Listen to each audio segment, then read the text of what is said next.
കളി നടക്കോ? കളി നടത്തിയിട്ടേക്കണ്ടല്ല, നാളെ മുതൽ കളിയില്ല.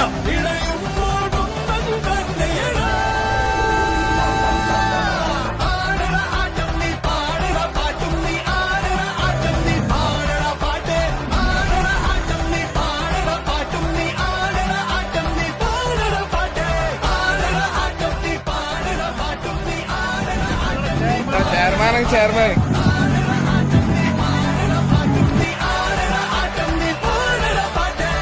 കൃഷ്ണടാ പാപ്പം വരില്ലേ?